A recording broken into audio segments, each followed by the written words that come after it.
Assalamualaikum warahmatullahi wabarakatuh. Innal hamdalillah nahmaduhu wa nasta'inuhu wa nastaghfiruh wa na'udzu billahi min shururi anfusina wa min sayyiati a'malina. May yahdihillahu fala mudilla lahu wa may yudlil fala hadiya lahu.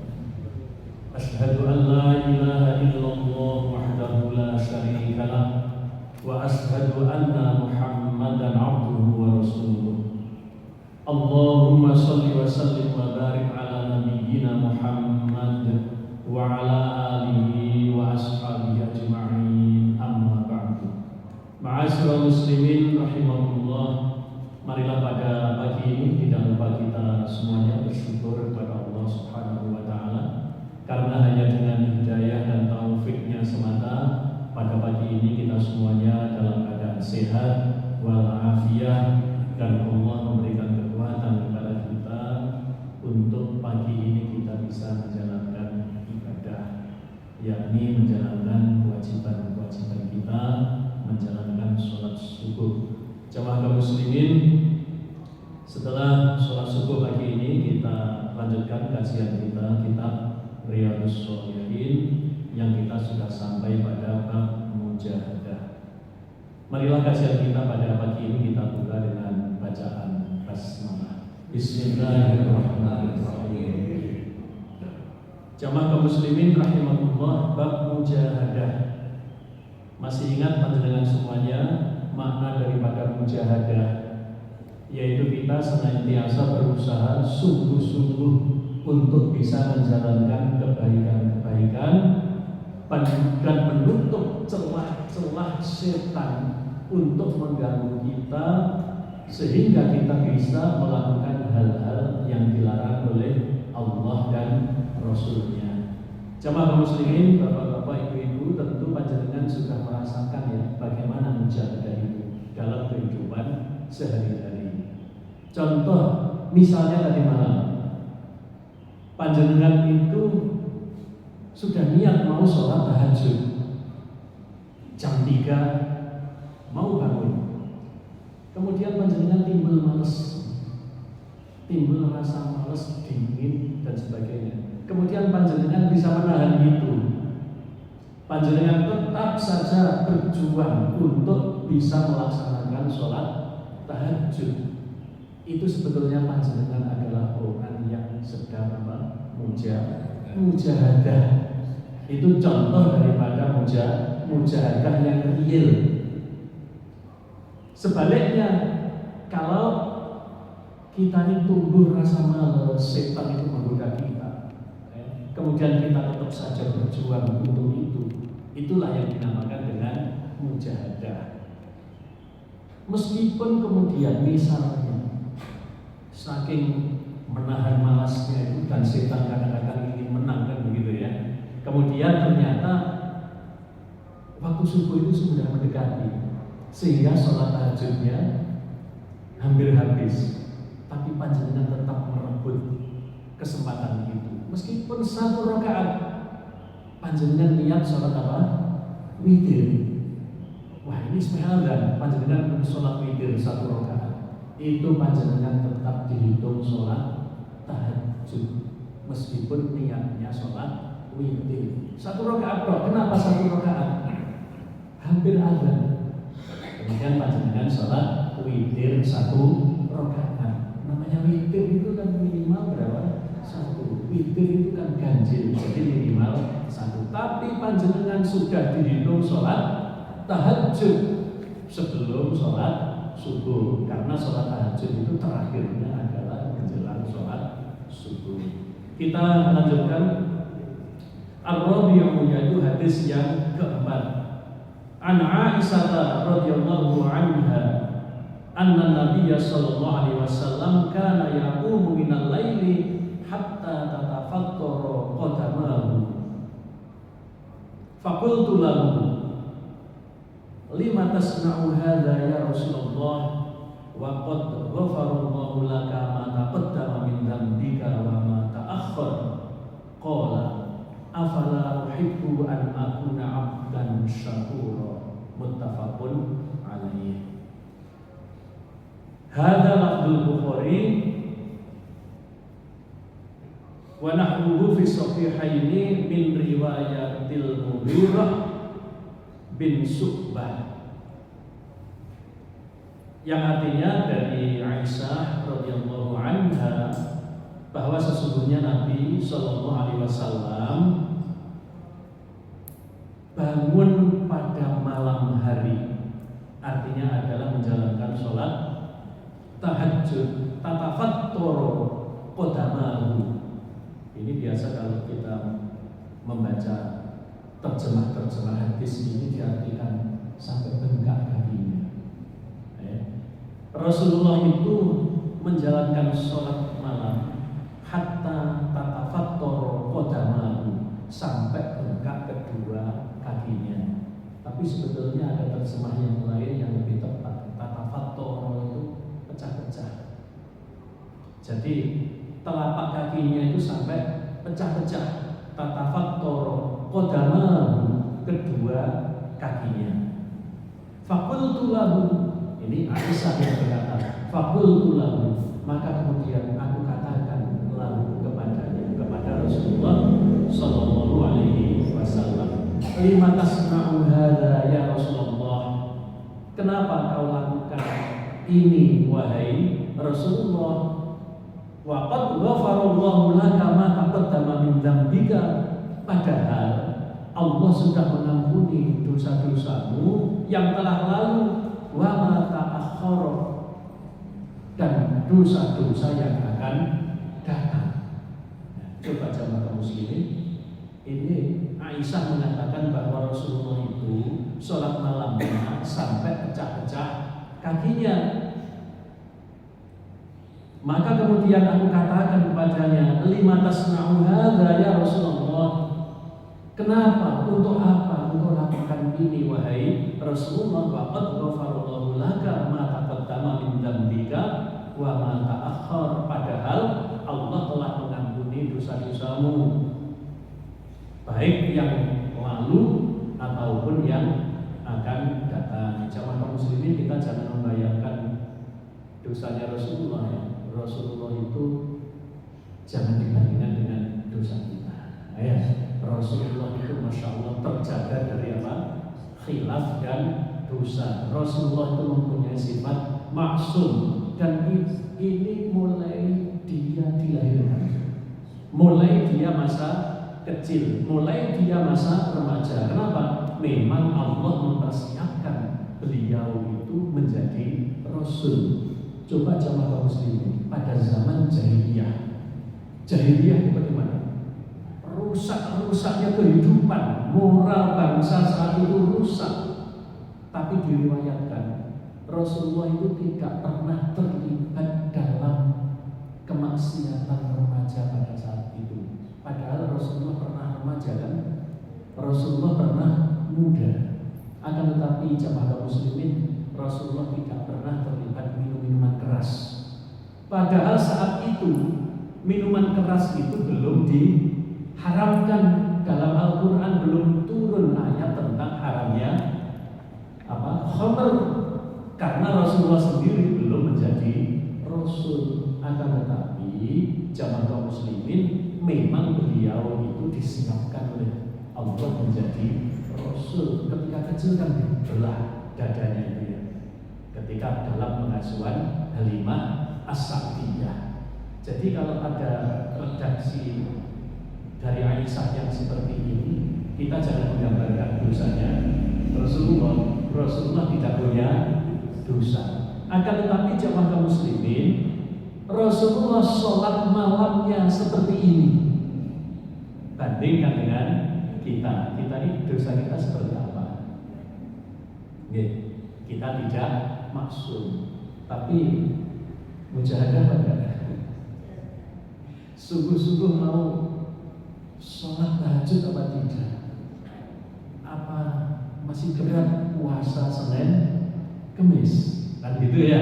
Ini kalau kita bandingkan ya, tapi beliau kan Rasulullah orang yang paling mulia, dan dia adalah kekasih Allah, orang manusia yang paling dicintai oleh Allah. Kemudian Rasulullah menjawab, Rasulullah bersabda, afala uhibbu an akuna 'abdan syakura. Apakah aku tidak boleh kalau aku itu suka menjadi hamba yang bersyukur. Jadi jamaah muslimin, ibadah itu diantaranya adalah perwujudan daripada syukur. Jadi Rasulullah itu ibadahnya lantaran beliau sangat bersyukur kepada Allah Subhanahu wa Ta'ala. Muttafaqun alaih. Jadi hadis ini adalah disepakati oleh Bukhari dan Muslim. Jadi ada dalam kedua sahih beliau berdua, yaitu Bukhari dan Muslim. Tapi di dalam Riyadhus Shalihin ini diberi penjelasan hadza lafzul Bukhari. Yang ini adalah lafaz dari Imam Bukhari. Wa nahwuhu, dan yang sejenisnya fi sahihain dalam kedua kitab sahih min riwayatil Mughirah ibn Syu'bah, diriwayatkan oleh Mughirah bin Syu'bah. Jamaah kaum muslimin rahimahullah, ini adalah perwujudan syukur daripada Rasulullah SAW kepada Allah. Beliau itu senantiasa beribadah, malamnya pun beliau juga bangun. Akan tetapi jamaah kaum muslimin, Rasul juga tidur. Rasul juga mempunyai istri. Maka kemudian jangan sampai kemudian kita hulu itu berlebih-lebihan di dalam beragama. Karena berlebih-lebihan dalam beragama itu juga akan merusak agama itu sendiri. Contohnya, Rasul itu kan tidak punya dosa, tapi ibadahnya seperti itu. Nah, sedang kita tidak bisa lepas daripada salah dan dosa. Kalau demikian aku tak semalam suntuk sholat. Kalau demikian aku tak setiap hari puasa. Yang demikian ini oleh Rasulullah dilarang. Rasul mengatakan, aku ini juga puasa, tapi aku berbuka. Aku ini bangun malam, sholat malam, aku juga tidur, aku juga beristri. Karena ada seseorang yang menanyakan bagaimana ibadahnya Rasulullah. Dijelaskan seperti ini. Ada yang menyatakan seperti itu, sahabat itu. Dan aku tidak akan menikah. Aku akan sholat terus, aku akan puasa terus. Maka kemudian yang seperti ini didengar oleh Rasulullah. Maka kemudian Rasulullah mengatakan, aku ini bangun malam, tapi aku juga tidur. Aku ini puasa, tapi juga berbuka. Aku ini juga mempunyai istri, dan seterusnya. Kita lanjutkan al-khamisu. Oke, jamaah muslimin, pengertian syukur dulu ya. Syukur itu apa, jamaah muslimin? Syukur itu adalah bukan hanya terima kasih kemudian mengagungkan si pemberi nikmat dengan ucapan alhamdulillah. Ini adalah hanya bagian daripada syukur ya. Tapi syukur yang sebenarnya adalah yang dilakukan oleh Rasulullah. Syukur itu adalah yang menggunakan semua potensi yang ada itu untuk sesuatu yang semestinya. Asyukru huwa sarful abdi jami'a ma an'amallahu alaihi la makhluqa li ajli. Syukur itu adalah seorang hamba itu mentasawufkan, menggunakan semua apa yang dikaruniakan oleh Allah itu untuk sesuatu yang semestinya. Itu namanya adalah syukur. Jadi kalau menggunakan sesuatu yang tidak semestinya itu namanya kufur atau mengingkari kenikmatan. Al-khamisu, hadis yang kelima, an Aisyah radhiyallahu anha annaha qalat kana Rasulullah sallallahu alaihi wasallam idza dakhala al-'asr ahya al-laila wa ayqadha ahlahu wa jadda wa sadda al-mizan. Muttafaqun alaihi. Hadis ini juga dari Aisyah. Jamaah kaum muslimin, Aisyah itu adalah orang yang paling banyak meriwayatkan hadis. Sekitar 6.000 lebih hadis yang diriwayatkan oleh Aisyah. Sedangkan sahabat-sahabat yang lain itu adalah 2.000 sekian, 2,2.000 sekian. Itu yang diantaranya adalah Abu Hurairah. Abu Hurairah lebih banyak jamaah kaum muslimin, sekitar 3.000. Yang lain itu sekitar 2.000 hadis. Jadi Aisyah itu adalah orang yang paling dekat dengan Rasulullah. Dan itu hikmah Aisyah itu anak yang muda, cerdas, menjadi pendamping Rasulullah. Artinya apa? Masih muda, maka mendampingi kehidupan Rasulullah itu sampai akhir hayatnya. Dan dia adalah wanita yang cerdas, maka beliau itu merekam seluruh peri kehidupan Rasulullah. Jadi itu hikmah daripada Nabi menikahi Aisyah, dan itu adalah istri satu-satunya yang perawan. Makanya Abu Bakar nama ayahnya, itu artinya adalah bapaknya perawan, gitu ya, bapaknya perawan. Kita terjemahkan ya.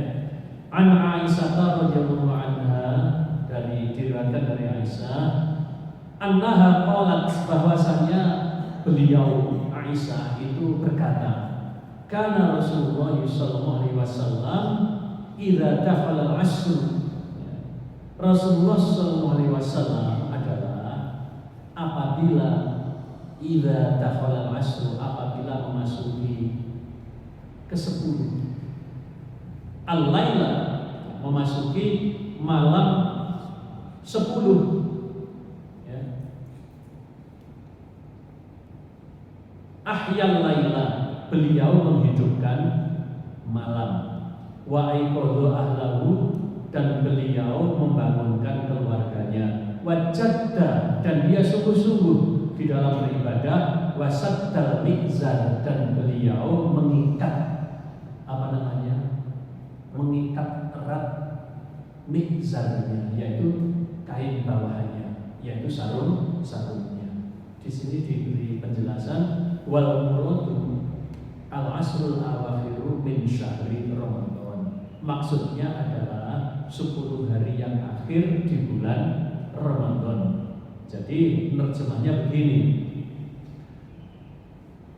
bahwa sesungguhnya Aisyah berkata, karena Rasulullah adalah Rasulullah SAW idza dakhala al-'ashr, apabila memasuki 10 hari malam bulan Ramadan. Begitu ya menerjemahnya. Ahyal laila, beliau menghidupkan malam.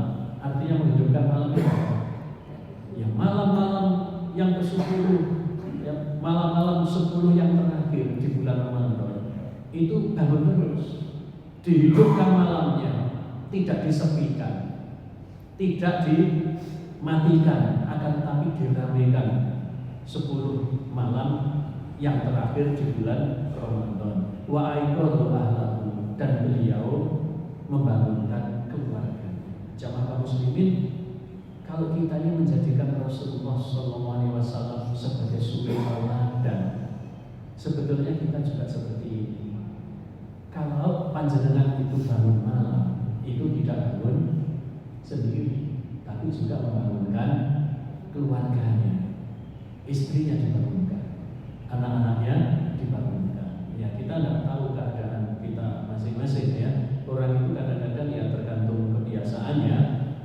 Kalau yang biasa bangun duluan itu istri, biasa istri itu membangunkan suami. Jamaah yang di sini kebanyakan yang mana ya? Suami membangunkan istri, apa istri membangunkan suami? Pribadi. Apa ini jaganya suara alarm? Oke, betul, alarm. Jamaah kaum muslimin memang itu namanya pembiasaan. Mungkin awal pembiasaan itu memaksa diri itu pakai alarm. Tapi nanti kalau sudah biasa, alarm itu tidak pakai. Alarm itu di sini. Komitmen yang ada di hati itu menjadi nomor alarm. Jadi kalau sebelum tidur, niat tidur, dalam hati ya, aku nanti bangun jam 3. Lah ibu-ibu kadang-kadang nggak cukup bangun jam 5, jam 2 ya. Makanya itu mari tahajud cuci uang yang dikerjakan ibu ya. Kadang-kadang ibu itu bangunnya lebih awal daripada bapak-bapak ya. Tapi juga tidak banyak ya yang bapak-bapak itu yang bangun duluan. Yang membangunkan adalah bapak-bapak ini seperti Rasulullah Shallallahu Alaihi Wasallam dan beliau membangunkan keluarganya. Wajadda, dan dia sungguh-sungguh wasaddal mizar, dan beliau mencengi sarungnya. Maksudnya mizar itu ya kain bawaan ini, tapi kalau kita menyebutkan sarung, ini adalah bahasa Indonesia. Mas, karena di Inggris tidak ada sarung, ya, maka bahasanya Inggris sarung ya sarung, sarung. Itu bahasa Inggrisnya sarung. Ya. Di Inggris tidak ada bambu, ya bahasa Inggrisnya bambu ya bambu. Ini dari Indonesia, ya. Tapi sebetulnya sarung ini yang membawa pertama kali ke Indonesia itu adalah orang-orang Yaman, ya. Karena Islam itu dibawa ke Indonesia ada yang melalui jalur selatan, dari Mekah, Madinah itu ke Yaman, dari Yaman kemudian masuk Indonesia, dari Yaman itu ke India, ya, kemudian masuk ke Indonesia. Ini kalau melalui jalur selatan. Akan tetapi tetap itu adalah ulama-ulama dari Saudi Arabia. Makanya di Indonesia itu hampir setiap kota itu ada kampung Arab. Dan ini kenyataan fakta bahwa yang menyiarkan Islam di Indonesia itu adalah orang-orang Arab. Ya. Jamaah kaum muslimin, di sini diberi penjelasan al-izaru wa huwa kinayatun an i'tizalin nisa wal mizar, ya, ay al-izar, yaitu sarung itu adalah kinayah. Kinayah itu apa? Kinayah itu apa? Perumpamaan. Kinayah itu perumpamaan atau penyamaan, ya, dengan apa?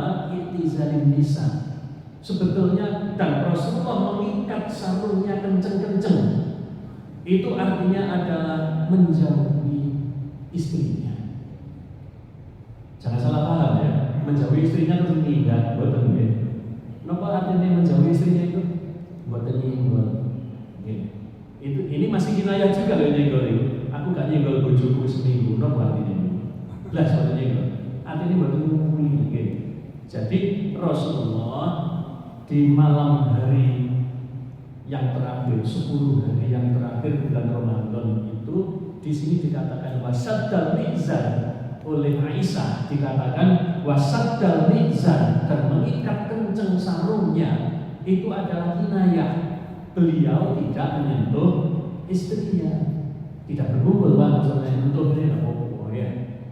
Makanya ini problem dalam fikih ya, dalam pemahaman nyenggol itu menyentuh aula mastumun nisa, ya, menyentuh wanita itu membatalkan wudu. Tapi yang dimaksud menyentuh itu adalah ya, panjenengan kalau mengatakan aku gak nyenggol bojoku itu artinya nopo? Masuk gak nyenggol belas. Artinya tidak berkumpul gitu. Dan itu yang disandarkan kepada Ibnu Abbas, ya, bahwa arti awal masuk nisa yang menyentuh itu adalah berkumpul dengan istri, yang bukan sentuhan biasa begini, yaitu sentuhan yang menghamilkan, ya. Maka kalau dengan istrinya saling bersentuhan ini nggak batal wudunya kalau kita mengikuti yang disampaikan oleh Ibnu Abbas. Siapa Ibnu Abbas itu?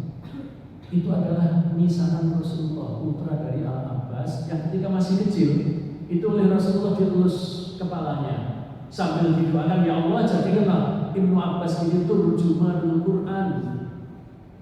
Rasul yang mendoakan. Ya Allah, jadikanlah Ibnu Abbas ini jadi anak pamannya itu turjumanul Quran, orang yang ahli menafsirkan Al-Quran. Maka semua ahli tafsir termasuk Ibnu Katsir itu mesti menyandarkan tafsirnya kepada Ibnu Abbas. Dan itulah kemudian terjemah menyentuh istri itu maksudnya adalah setubuh, bukan sentuhan begini itu kemudian membatalkan wudu.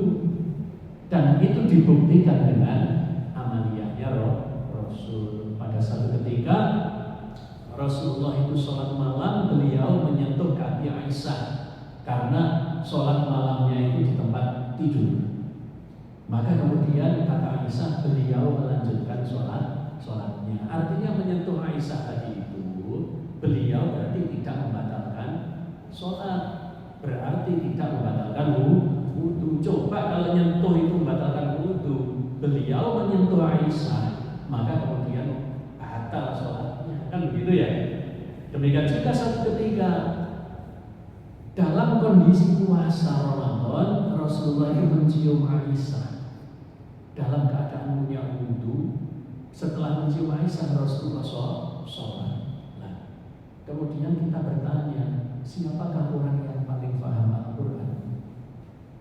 Orang yang paling paham Al-Quran adalah Rasulullah. Mana mungkin Rasulullah itu mengingkari Al-Quran? Allah masturun nisa, atau kalau kamu menyentuh wanita itu berwudulah, itu yang mandilah, atau tayamumlah. Itu kan tidak mungkin Rasul orang yang paling paham Quran. Tidak mungkin Rasul itu mengingkari atau maksiat kepada Al-Quran. Itu hal yang tidak mungkin. Jamaah kaum muslimin rahimahullah, ini adalah mujahadah, yaitu ketika Rasulullah SAW itu memasuki 10 hari yang terakhir di bulan Ramadan, beliau itu lebih sungguh-sungguh di dalam ibadah, dan beliau membangunkan keluarganya, dan beliau menjauhi istrinya. Jamaah kaum muslimin, memang ada dua penjelasan daripada makna daripada syaddan mizan, yaitu ngencengi sarunge. Itu ada dua penjelasan. Makna yang pertama adalah yang sungguh-sungguh dalam beribadah, itu aja. Makna yang kedua, beliau menjauhi istri-istrinya. Untuk apa? Untuk iktikaf, untuk berdiam diri di dalam masjid. Nah, ini bentuk daripada sungguh-sungguh ibadahnya di bulan Ramadan 10 hari yang terakhir. Jadi pengertian syaddan mizan itu ada dua penjelasan itu. As-sadis, hadis yang ke-6, an Abi Hurairah radhiyallahu anhu qala. Ini diriwayatkan dari Abu Hurairah. Ini adalah orang kedua yang paling banyak meriwayatkan hadis.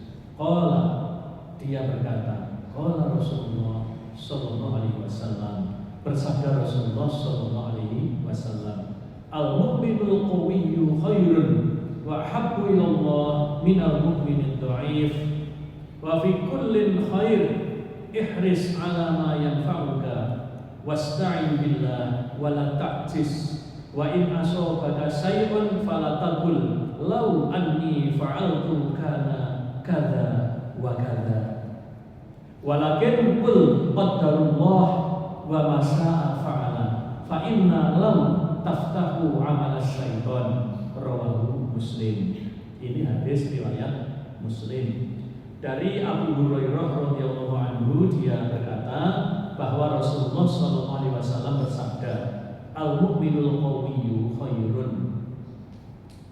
Seorang mukmin yang kuat itu lebih baik, wa ahabbu ilallah, dan lebih dicintai oleh Allah, minal mu'minid dhaif, daripada seorang mukmin yang lemah. Jamaah kaum muslimin, ini jelas sekali ya. Orang mukmin yang kuat itu lebih dicintai oleh Allah daripada orang mukmin yang lemah. Lebih baik dan lebih dicintai oleh Allah. Kuat itu jamaah muslimin, kuat agamanya, kuat jiwanya, kuat raganya, kuat ilmunya, dan semuanya. Bahkan kalau untuk kehidupan bersama, orang-orang yang beriman itu juga harus kuat ekonominya. Bahkan orang-orang yang beriman, orang-orang Islam ini harus kuat nilai tamar politiknya. Makanya orang-orang Islam mesti dijadikan rebutan ketika kontestasi dalam pemilu, ya. Karena apa? Orang Islam lemah. Iso digawa, iso digawa rene. Mayoritas tapi tidak mempunyai kekuatan yang utuh. Orang Islam itu masih berpecah belah. Jadi orientasi politiknya pun juga masih berpecah belah. Mudah-mudahan yang begini ini berakhir, ya. Karena kita tidak akan punya kedaulatan kalau kita tidak punya kekuatan. Di sini jelas sekali bahwa mukmin yang kuat itu lebih baik dan lebih dicintai oleh Allah daripada mukmin yang dhaif. Tapi kemudian ada penjelasan berikutnya. Wa fi kullin khair, dan kedua-duanya baik. Kedua-duanya ada kebaikannya. Di mana letak kebaikannya? Orang mukmin yang kuat itu lebih baik dan lebih dicintai oleh Allah daripada orang mukmin yang lemah.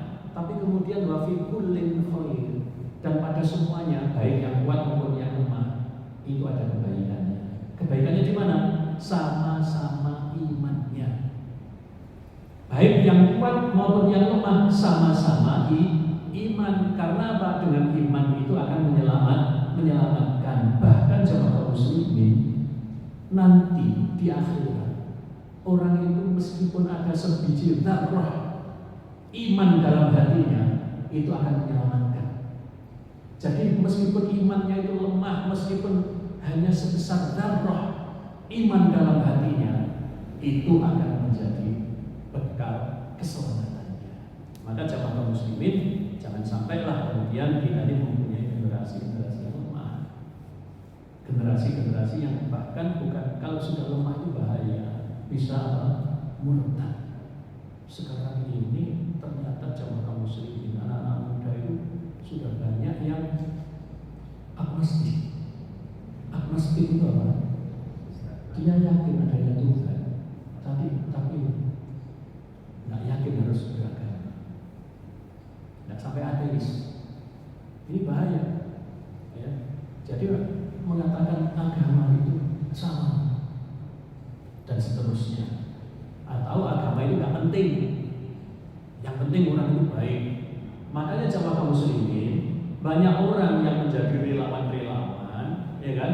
Dia itu berbuat kebaikan-kebaikan, dan itu pernah disampaikan ke saya, ya. Bagaimana itu anak saya tidak pernah sholat, anak saya tidak pernah menjalankan syariat Islam, tapi anak saya itu kalau ini mencari pahala, ya, menjadi relawan itu masya Allah, ya. Nah, yang demikian ini gimana ini? Ya, jamaah muslimin, semua amal kebaikan itu harus didasari dengan iman. Itu akan sia-sia, ya. Kemudian kita lanjutkan, ya. Ihris ala ma yanfa'uka. Harisun itu apa ya? Sangat ingin itu apa? Tamak, ya. Ihris itu, ya. Katakanlah bersemangat, ya. Ihris ala ma yanfa'uka. Bersemangatlah untuk mencapai apa yang bermanfaat untuk dirimu. Ihris ala ma yanfa'uka wasta'in billah, dan mintalah tolong kepada Allah. Wala ta'jiz, dan janganlah kamu lemah. Ini kan larangan, ya, dari Rasul. Janganlah kamu itu lemah. Wala ta'jiz, dan janganlah kamu lemah. Wa in asabaka sayyi'un, dan apabila ditimpa sesuatu musibah, fala taqul, janganlah kamu mengatakan lau anni fa'altu kana kada wa kada. Jikalau seandainya kalau aku melakukan ini itu, ya, itu tidak boleh jamaah kaum muslimin. Tapi kata Rasulullah, walakin akan tapi kul qadarullah, katakanlah ini adalah ketentuan Allah, ini adalah ketetapan Allah kalau mendapatkan musibah. Wa ma syaa fa'ala, dan apa yang dikehendaki oleh Allah maka Allah akan melakukannya. Fa inna lau, sesungguhnya kata-kata lau, jikalau, seandainya, taftahu amal syaitan, itu akan membuka apa? Amalan-amalan setan. Jadi kata-kata seandainya, kejadiannya, wah, aduh no, lain lho Pak. Aduh no, laku ini, enggak akan terjadi. Lah ini di sini dikatakan fala takul, janganlah kamu mengatakan lau, jikalau, seandainya dan sebagainya, akan tetapi kul qadarullah, katakanlah ini adalah ketetapan Allah. Berarti apa? Kita ridho dengan takdir, maksudnya begitu. Wa ma syaa fa'ala, dan apa yang dikehendaki oleh Allah maka Allah akan melakukannya. Fa inna, sesungguhnya lau, kata-kata aduh no, kata-kata apa namanya, seandainya, jikalau, aduh no, ya, itu taftahu amal syaitan, itu akan membuka amal-amal perbuatan setan. Rawahu Muslim. Sampai di sini jamaah muslimin, insyaallah nanti kita lanjutkan pada kesempatan yang lain. Hari ini pun sebetulnya mestinya kan hari Ahad besok, karena biasanya orang banyak acara itu Sabtu dan Ahad, ya, maka kita majukan di hari Sabtu ini. Dan setelah ini saya pun nanti akan ada acara di hotel di Batu sana. Ya. Minggu depan juga demikian. Ya. Saya sudah izin Pak Zuldan ke PJMP. Saya terlanjur berjanji bisa datang ke Sumatera